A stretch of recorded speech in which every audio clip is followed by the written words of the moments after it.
Fala galera, tudo bem com vocês? Sou o professor Juliano novamente aqui com a disciplina de História, componente curricular de História, né?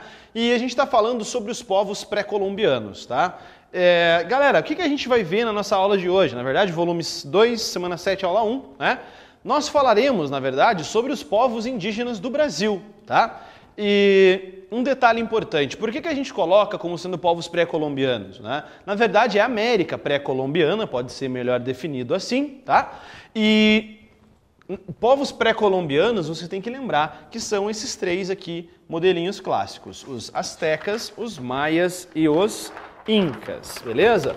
Então a gente vai falar no nosso caso agora dos chamados povos que habitavam o território do Brasil, né? Os indígenas. A gente fez uma analogia na aula passada explicando o seguinte: foi descobrimento? Para quem foi descobrimento? No caso brasileiro cabe bem isso, né? A gente sabe que a ideia de descobrimento não é uma ideia tão correta assim e também não é tão pura e simples. Ela está com um monte de sentidos ao seu redor, que é o sentido de domínio do europeu sobre o povo brasileiro. Do caso nosso, um domínio dos portugueses sobre a população dos indígenas, né? O Brasil é um país miscigenado, misturas de povos europeus com indígenas e com povos africanos, tá? E, bom, como a gente tem aqui, nós veremos na nossa aula os povos indígenas, algumas características de povos indígenas que habitavam o território brasileiro, algumas características basicamente culturais desses povos aqui, tá? Qual que é o grande problema que a gente tem com relação a povos indígenas? Que muitos desses povos foram extintos após a chegada dos europeus, graças às doenças trazidas pelos europeus, que os indígenas não possuíam anticorpos. Se você não tem anticorpo para uma doença, você vai contrair ela e vai adoecer ferozmente, né? Então muitos indígenas morrem devido a essas doenças trazidas, tá? E algumas doenças também são levadas pelos portugueses para a Europa, como é o caso da sífilis, que é uma doença sexualmente transmissível que os portugueses contraíram aqui no território brasileiro e levaram depois para a Europa, tá?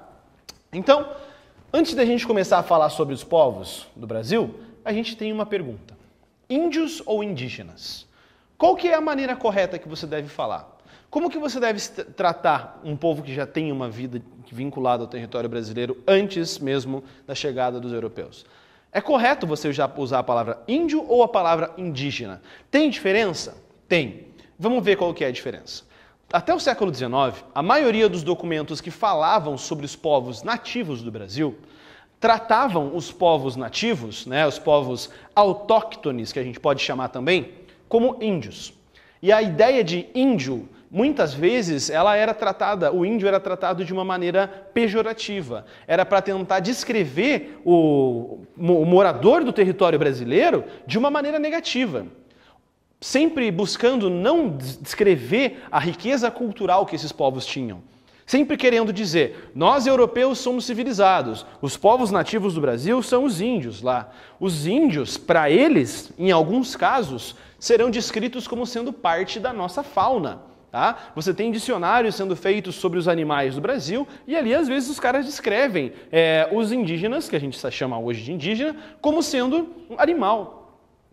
No caso aqui do sul do Brasil, nós temos um alemão, né? No caso do sul do Brasil, porque eu falo aqui de Curitiba, mas só para você ter um panorama geral, no século XIX, no século XVIII, XIX, nós temos muitos viajantes que passam pelo território brasileiro fazendo anotações sobre o Brasil, né? Então essas anotações, esses diários feitos por esses europeus vão trazer sentidos da época, né? Perspectivas sobre o mundo que eles tinham naquele período e a gente se serve disso, nós nos utilizamos desses artifícios como fontes históricas, né? Então tem um caso de um alemão que veio para a região especificamente sul do Brasil, chamado Robert Ave L'Allemand, que esse cara ele passa pelas províncias do Paraná, Santa Catarina e do Rio Grande do Sul. E nos livros que ele vai ter, ele descreve os indígenas como sendo bugres, né? Os bugres selvagens que habitavam as matas do sul do Brasil, das araucárias, dos pinheirais e assim por diante, né? Então você tem o indígena sendo descrito como sendo um animal violento. Se ele era violento, ele não tinha cultura. Você já percebe isso na carta do Pero Vaz de Caminha, quando eles estão chegando aqui ao território brasileiro, né? Que eles já vão colocar ali, que é dizendo que os povos daqui não tinham vergonhas, né? Não, mostrando as suas vergonhas, que eles não utilizavam roupa, né? Os indígenas não usavam roupa mesmo. Por que ele ia usar roupa? Um calor infernal que era aquela região que eles viviam. Então, índio está sempre atrelado a uma visão pejorativa, a uma visão de inferiorizar os povos distintos que habitavam o nosso território. Os estudiosos da civilização indígena, os próprios indígenas que estudam o seu povo nos dias de hoje, falam que a maneira correta que a gente tem que tratá-los é como indígenas, porque o indígena dá uma ideia de que você tem um certo respeito por ele. Professor, mas é só uma palavra. Sim, mas as palavras possuem significado. Então você tem que entender que indígena é você tentando descrever essa população, esses povos diversos indígenas que viviam aqui. Dá uma olhada. Nós temos a diversidade indígena brasileira sendo dividida de acordo com os seus troncos linguísticos, tá? Observa aqui, os pesquisadores das culturas indígenas perceberam a diversidade desses povos considerando o seu vocabulário, ou seja, a sua língua, né? Falada por eles, então. Essa divisão se refere a grupos que viviam no território brasileiro na época de 1500, ou anteriormente a esse período. Então nós temos grandes grupos linguísticos de populações indígenas aqui do território brasileiro, que as tribos elas serão derivadas desses agrupamentos maiores nas questões linguísticas e culturais. Primeira, Macro-G, depois Caraíba, depois Aruaque e depois os famosos Tupis, né? Cada uma dessas línguas, cada um desses troncos linguísticos possuía características específicas, tá? Então, Macro-G, constituído por etnias que ocuparam principalmente o Planalto Central, pequenos grupos que viviam espalhados pelo sertão nordestino e nos estados de Santa Catarina, Paraná e de São Paulo. Caraíba, apesar de não constituírem um tronco linguístico, os caraíbas compõem diversas etnias encontradas em pequenas porções da Amazônia. Aruaque estenderam-se por todo o norte da região amazônica, assim como os caraíbas, não constituíram um tronco linguístico, apenas um conjunto de etnias que falavam línguas semelhantes. E aí, o caso mais marcante e específico, né, que são os tupis. Então vejam, tupi é um tronco linguístico com o maior número de línguas conhecidas. Deve-se ao fato de esses povos habitarem, sobretudo, a faixa litorânea do Brasil e, portanto, serem os primeiros a entrar em contato com os colonizadores portugueses. Contudo, outras famílias tupis ocupavam o sudeste da Amazônia, legal. As etnias que não falavam tupi eram identificadas como tapuias pelos próprios tupis, sendo o termo apropriado pelos portugueses durante a colonização. Os tupis, galera, estavam num processo de expansão no território brasileiro, chegando próximo ao ano de 1500. Por que os portugueses vão se deparar com eles no começo da colonização? Porque os tupis haviam dominado basicamente todo o litoral, toda a faixa litorânea do território brasileiro. Observa aqui. Isso aqui é um mapa que a gente tem com os principais troncos linguísticos, com os principais povos indígenas que a gente vai ter no território brasileiro. Tá? Aqui você tem, veja a quantidade de povos. Então você fala, o índio. Tá, mas índio? Como assim? Existem vários tipos de indígenas no território brasileiro.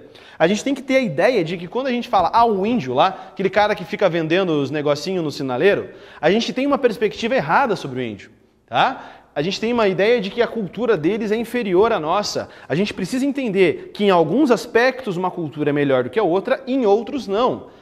Por exemplo, na questão de desenvolvimento de armas, os portugueses eram melhores. Só que na questão de preservação ambiental, quem era mais desenvolvido? Ou quem é mais desenvolvido hoje em dia? Uma cidade como São Paulo ou uma tribo indígena na Amazônia? A tribo indígena na Amazônia. Então a gente tem que ter cuidado com os aspectos que a gente decide comparar, certo?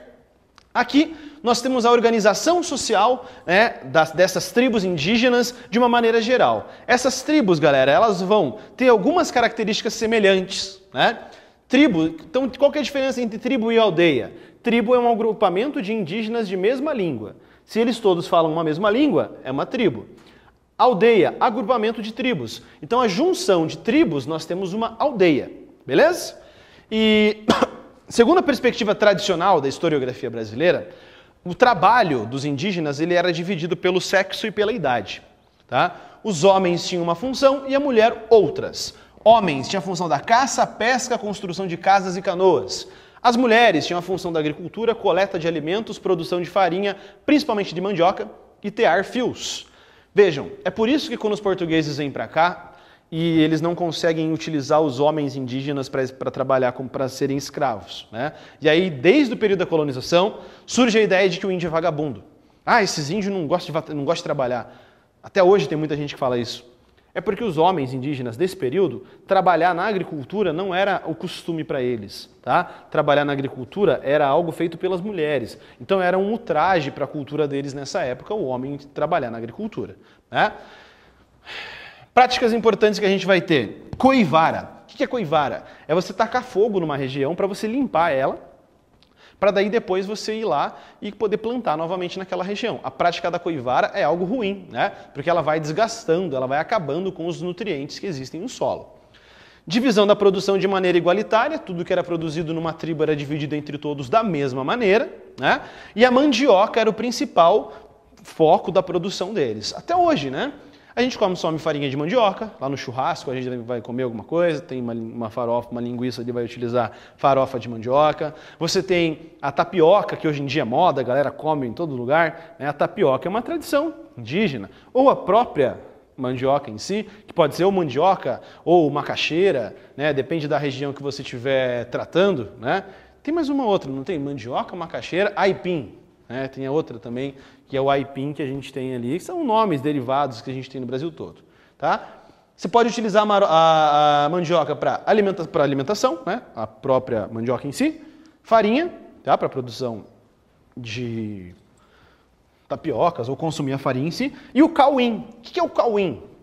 O cauim é uma bebida fermentada da mandioca, uma bebida alcoólica que eles tinham, como se fosse a cachaça, a cerveja, basicamente, deles naquela época, era esse tal desse cauim que eles consumiam nos seus festivais religiosos ali, a maioria das tribos, certo? Aqui a gente tem, galera, um ritual religioso feito por uma tribo indígena contemporânea, né? As tribos brasileiras, de uma maneira geral, elas serão politeístas, ou seja, vão ter crenças em vários deuses. E um detalhe importante, né? Essas tribos indígenas brasileiras, elas têm um vínculo direto com a natureza, a busca de harmonia com a natureza. Se eles acreditam que a natureza é como se fosse uma entidade religiosa para eles, eles não vão danificar a natureza, eles vão buscar sempre estar preservando. Portanto, eles não produziam em excesso. Né? Eles não extraíam da natureza além do que eles necessitassem para o seu próprio consumo, porque eles achavam que a natureza precisava se manter e não poderia ser destruída. Olha a consciência ambiental que eles já têm. Né? Respeito aos antepassados, por isso a gente tem inúmeros desses festivais religiosos, que no meio desses festivais, devido ao consumo de bebidas alcoólicas e algumas outras coisas que eles vão consumindo, eles achavam que eles chegavam num estágio de consciência, ficavam doidão lá e achavam que tinha contato com os seus antepassados. Tá? E essas cerimônias religiosas que a gente tem aqui. Galera, a cultura indígena tem como um dos seus elementos mais tradicionais e marcantes até os dias de hoje as suas plantas medicinais. Né? Talvez você já tenha consumido alguma delas. Por exemplo, quando você está lá, teu pai está nervoso, aí tua mãe fala, vai tomar um chá de camomila, rapaz. Ou o teu pai fala, mulher, vai tomar lá um suco de maracujá. Tem efeito calmante tudo isso. E são plantas indígenas que a gente tem aqui. Tá? Vamos dar uma olhadinha em algumas delas. Jaborandi. Professor, mas isso aqui não tem no meu material didático. Não dá nada, para você aumentar o teu conhecimento cultural sobre as tribos indígenas aqui também. Jaborandi, usado para tratamento respiratório, reumatismo e também na utilização cosmética. Você tem essa bolinha vermelha que eles utilizavam para pintar a pele também. Né? E recentemente, galera, nós temos muitos estudos sendo feitos em cima dessas plantas medicinais que os indígenas utilizavam. Tá? Isso aqui não é efeito placebo, isso aqui não é homeopático, isso aqui é verdade. Por exemplo, o suco de maracujá, realmente ele é calmante, ele é também antidepressivo, por exemplo. Tá? Então não é que eles achavam, não é... Como é que fala aquela empresa lá que vendia os negócios? Não é Herbalife. Se teus pais trabalham com Herbalife, não vai ficar bravo comigo, tá? Mas aqui tem efeito comprovado disso aqui, não é homeopatia, tá bom? Então nós temos tratamento respiratório, reumatismo, cosméticos. Aqui nós temos o óleo de copaíba, utilizado até hoje para o tratamento de infecções e inflamações. Você tem a planta copaíba, que depois eles transformavam em um óleo e utilizavam esse óleo, que é comercializado até os dias de hoje. tá? Aqui a jurubeba, que é um tônico cardiovascular. Você acha que o indígena sabia que isso aqui era um tônico cardiovascular? O indígena não tinha a mínima ideia de como é que funcionava o coração. Então isso são estudos feitos dessa planta contemporaneamente, nos dias de hoje, que demonstram o seu efeito de tônico cardiovascular, né? E estimulante de apetite, tipo um biotônico fontora que tinha nas antigas, tá? Acho que eu pulei. Não. Aqui o maracujá, né? Antidepressivo, ajuda nos casos de insônia e também para deixar a pessoa mais calma, beleza? Aqui nós temos um pé de maracujá que a gente tem aqui e aqui o maracujá colhido já. Beleza, galera?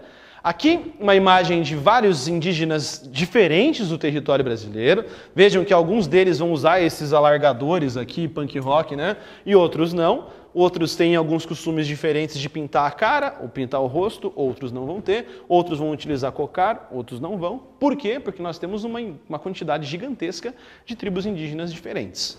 A maioria dessas aldeias vão ser organizadas em formato circular, pelo motivo de que quando eles forem fazer os seus rituais religiosos, eles façam aqui na região do centro, tá? Aqui nós temos uma imagem de uma tribo indígena do Brasil de hoje, mas para frente a gente fala mais sobre os indígenas do Brasil contemporâneo, beleza? Galera, as atividades da plataforma já estão disponíveis para vocês irem realizando, beleza? E eu sou o professor Juliano e até a nossa próxima aula. Tchau!